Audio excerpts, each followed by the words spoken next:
ہوا وہ ہرس والا دل بدل دے، میرا غفلت میں ڈوبا دل بدل دے، بدل دے دل کی دنیا دل بدل دے۔ جی بھائی، کوئی سوال؟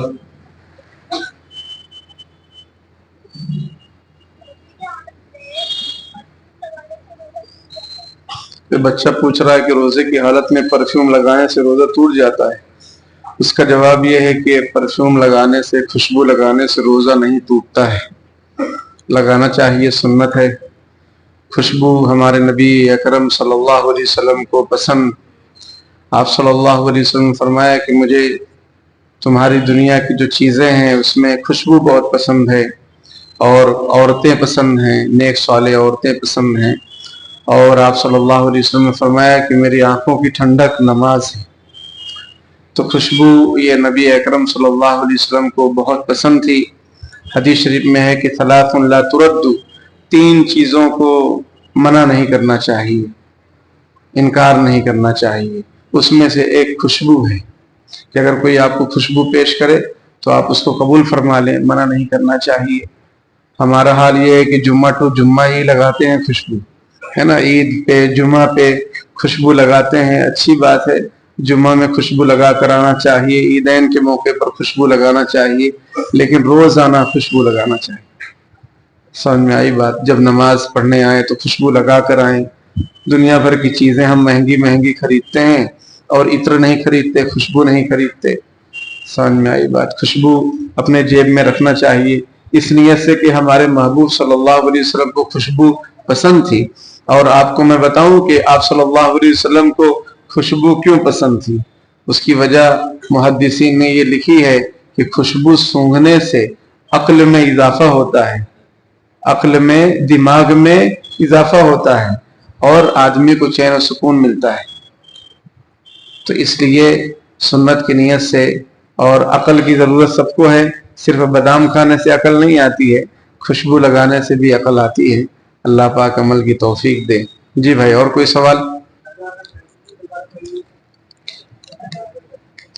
ثنا اگر غلطی سے دو پر پڑھ لیے کوئی حرج کی بات نہیں۔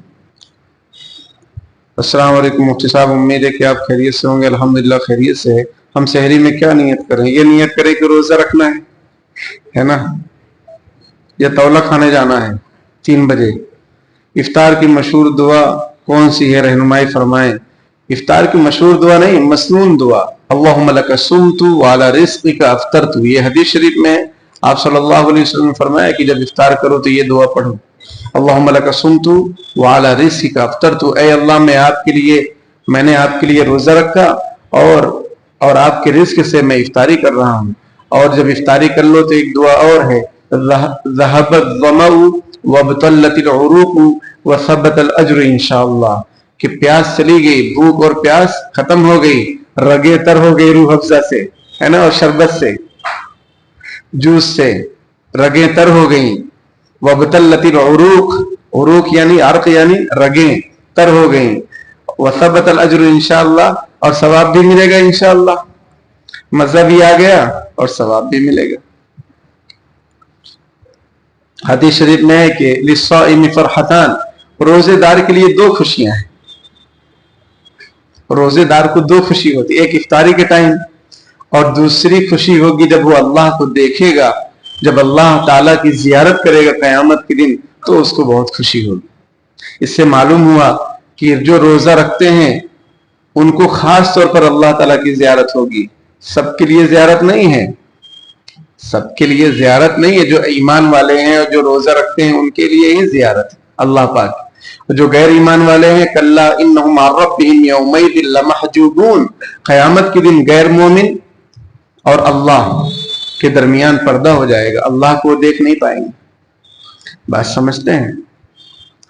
ایک آدمی تھا، اس سے کہا گیا کہ بھائی روزہ رکھو گے؟ اس نے کہا نہیں، بہت مشکل ہے۔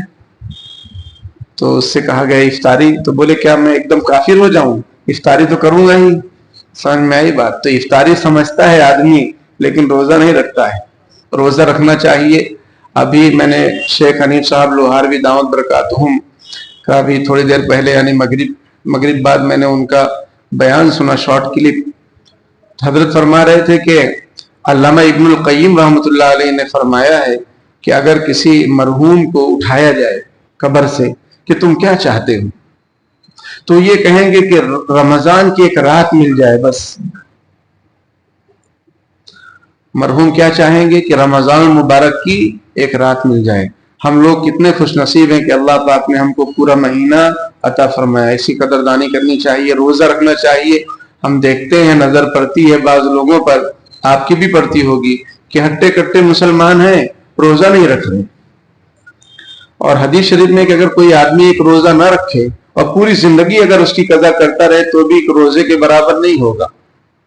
بتاؤ، اتنا قیمتی مہینہ اور وقت اللہ نے ہمیں دیا ہے، اور ہم کام کاج کے چکر میں، کام کاج تو پوری زندگی کرنا ہے، روزہ رکھ لو بھائی، ایک مہینہ ہے. جی، اور کوئی سوال؟ السلام علیکم ورحمۃ اللہ وبرکاتہ. امید ہے کہ آپ خیریت سے ہوں گے. امام صاحب رحمۃ اللہ علیہ کیا امام صاحب رحمۃ اللہ علیہ رفع یدین کے قائل نہیں، تو ان کی مسجد میں رفع یدین کیوں ہوتا ہے؟ کون امام صاحب رحمۃ اللہ؟ امام اعظم ابو حنیفہ رحمۃ اللہ علیہ. بھائی رفع یدین جو کر رہے ہیں وہ بھی حدیث شریف سے کر رہے ہیں. امام شافعی رحمۃ اللہ علیہ کے مسلک میں، امام احمد بن حنبل رحمۃ اللہ علیہ کے مسلک میں رفع یدین ہے، وہ کرتے ہیں. ہم جس مسلک کو فالو کرتے ہیں، امام اعظم ابو حنیفہ رحمۃ اللہ علیہ، ان کے نزدیک رفع یدین نہ کرنا زیادہ فضیلت کی چیز ہے، کیونکہ آپ صلی اللہ علیہ وسلم نے رفع یدین نہیں بھی کیا ہے، اور آپ صلی اللہ علیہ وسلم نے کیا بھی ہے. انہوں نے اس حدیث کو لیا، امام اعظم ابو حنیفہ رحمۃ اللہ علیہ نے اس حدیث کو لیا. سب حدیث ہی پر عمل کر رہے ہیں، کوئی حدیث کے خلاف نہیں ہے. یہ لوگوں کو جو بہکایا جاتا ہے وہ نادان لوگ ہیں جو لوگوں کو بہکاتے ہیں، اور ہمیں کسی کے بہکانے میں آنا نہیں چاہیے. تراویح کی نماز 20 رکعت ہے، تو مکے میں 8 رکعت کیوں ہوتی ہے؟ 8 رکعت کہاں ہے بھائی؟ اور مکے میں نے معلوم کیا تو مکے میں 10 رکعت ہوتی ہے. وہ لوگ 10 رکعت پڑھتے ہیں جماعت سے، پھر 10 رکعت وہ تہجد کے ٹائم پہ پڑھتے ہیں، تو ہو گئی 20 رکعت. بات سمجھ میں آئی؟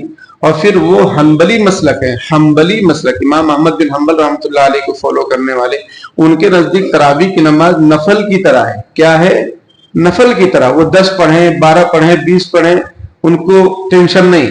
لیکن ہم لوگ، ہمارے نزدیک تراویح کی نماز 20 رکعت سنت مؤکدہ ہے امام اعظم ابو حنیفہ رحمۃ اللہ علیہ کے نزدیک. اس لیے دیکھیے پورے ہندوستان میں، پورے اڑوس پڑوس میں، پوری دنیا میں 20 رکعت پڑھی جا رہی. تو ایسا کوئی ٹینشن لینے والی بات نہیں. چلیے، اور کوئی سوال؟ یہاں پابندی کیجئے برابر، ٹھیک ہے؟ مکہ مدینہ والے اپنا حساب دیں گے. اور کوئی سوال؟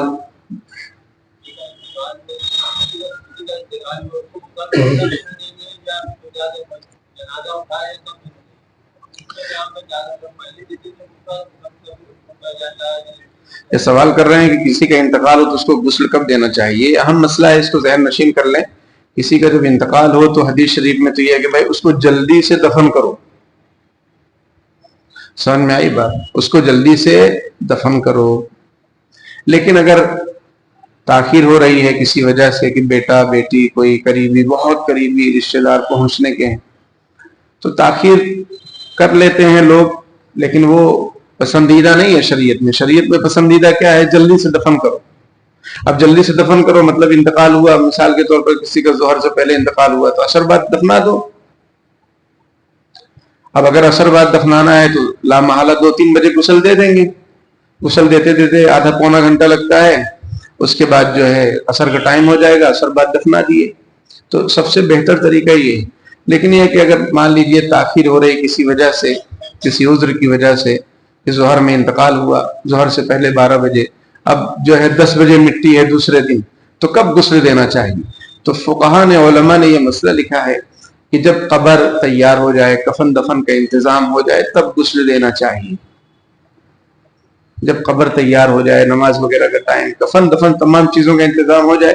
یہ نہیں کہ 12 بجے انتقال ہوا، 2 بجے جو ہے آپ نے ان کو نہلا دیا، ابھی تو قبر بھی کھودی نہیں گئی. اور جمال اینڈ کمپنی کو ٹائم لگتا ہے، سمجھ رہے ہیں. اور سنت کے مطابق قبر بنواؤ. بھائی میری آپ سے بہت درخواست ہے، میری نصیحت سمجھو، وصیت سمجھو. سنت کے مطابق قبر کا رواج ڈالیے. سنت کے مطابق قبر کسے کہتے ہیں؟ صندوقی قبر، اور جو اپنے آپ کھودا جاتا ہے وہ گڑھا، وہ خلاف سنت ہے، وہ سنت کے مطابق نہیں ہے۔ تو ہمارا جینا، ہمارا مرنا کس کے لیے ہو؟ اللہ کے لیے ہو اور سنت کے مطابق ہو۔ ساری چیزیں سنت کے مطابق کر رہے ہیں، کفنا رہے ہیں، دفنا رہے ہیں، تو بھائی قبر تو سنت کے مطابق ہونی چاہیے۔ تو مسئلہ یہ یاد رکھیں کہ جب تمام چیزوں کا انتظام ہو جائے تو پھر میت کو، مرحوم کو غسل دینا چاہیے۔ سمجھ میں آئی بات؟ بہت پہلے سے غسل دے دینا پھر اس میں پرابلم آ سکتی ہے۔ کفن مان لیجئے کوئی آلائش نکل گئی بدن سے، کوئی گندگی نکل گئی، پھر کفن کیا کریں گے آپ؟ پھر اس کو صاف کریں گے، وہ گیلا ہو جائے گا، یا چینج کرنا، یہ سب آفت سے بچنے کے لیے طریقہ بہترین یہی ہے کہ جب کفن دفن کا انتظام ہو جائے اس سے پہلے غسل دینا چاہیے۔ مثال کے طور پر میں سمجھا رہا ہوں، جیسے 12 بجے انتقال ہوا، اب دوسرے دن یا مان لو 10 بجے رات میں جو ہے جنازہ اٹھے گا، تو عشاء بعد یا مغرب بعد غسل دے دو۔ سمجھ میں آئی بات؟ عشاء اگر پہلے 8 بجے ہے، 8:15 بجے 8:20 تک آپ فارغ ہو گئے اور آدھا گھنٹے میں غسل ہو گیا، اس کے بعد جو ہے پھر تھوڑی دیر میں ان کو اٹھا لو، تاکہ اس دوران اگر اس پیریڈ میں کچھ بدن سے کچھ نکلنا ہوگا تو نکل جائے گا، پھر غسل میں سب صاف ہو جائے گا۔ بہت پہلے غسل دے دیے اور کچھ نکل گیا تو پھر کیا کریں گے؟ پھر دوبارہ غسل نہیں دیا جاتا، ایک مرتبہ غسل دے دیے ہو گیا، پھر وہ صاف کرنے کا مسئلہ، پھر جو ہے کفن گندا، پھر قبر میں اتاریں گے وہ سب گندگی، تو یہ مسئلہ ذہن نشین رکھیں۔ اور کوئی سوال ہے؟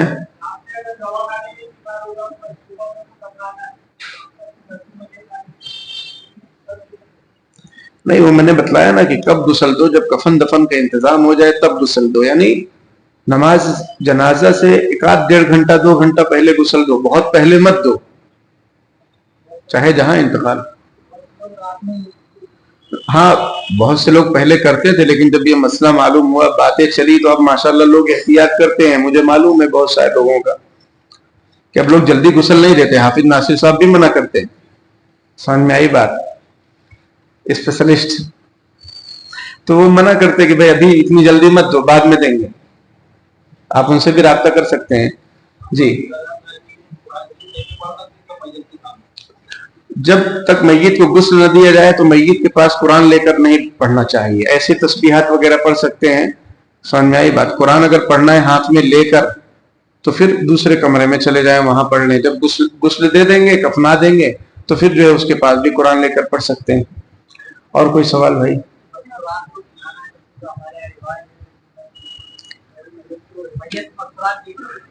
ہاں سوال یہ کر رہے ہیں کہ بھائی کسی کا بھی انتقال ہو، مستورات آگے آگے رہتی ہیں، تو اس کا جواب یہ ہے کہ غلط ہے۔ جن سے پردہ زندگی میں ہے، انتقال کے بعد بھی ان سے پردہ ہے۔ مستورات کو، اپنی مستورات کو سب سمجھاؤ گے تو مسئلہ سب کو سمجھ میں آ جائے گا۔ آپ لوگ سمجھاتے ہی نہیں، دوسرا ہی سمجھاتے رہتے ہیں۔ سمجھ میں آئی بات؟ تو ان کو بتلاؤ کہ بھائی جن سے پردہ زندگی میں ہے، انتقال کے بعد بھی پردہ ہے، آپ ان کو جا کر مت دیکھو۔ ہاں عورتیں جو ہیں ان سے جا کر مل لو، تعزیت کر لو، تسلی دے دو، باقی یہ کہ سبھی جا کر مرد کو دیکھیں، یہ جائز نہیں ہے، گناہ ہے جی۔ اور اسی طرح کوئی لیڈیز کا انتقال ہو تو مرد حضرات میں پہنچ جائیں وہاں آخری دیدار کے لیے۔ سمجھ میں آئی بات؟ اور جائز نہیں ہے۔ جن سے پردہ ہے ان سے پردہ ہے، جن سے پردہ نہیں ہے ان کو دیکھ سکتے ہیں، خالہ ہیں، پھوپھی ہیں، نانی ہیں۔ سمجھ میں آئی بات؟ تو ان سے پردہ نہیں ہے تو ان کو دیکھ سکتے ہیں، چچی ہیں، چچی وغیرہ سے پردہ ہے تو ان کو نہیں دیکھنا چاہیے، یا محلے کی کوئی خاتون ہے تو آپ پہنچ گئے، وہ غیر مناسب بات۔ اور کوئی سوال؟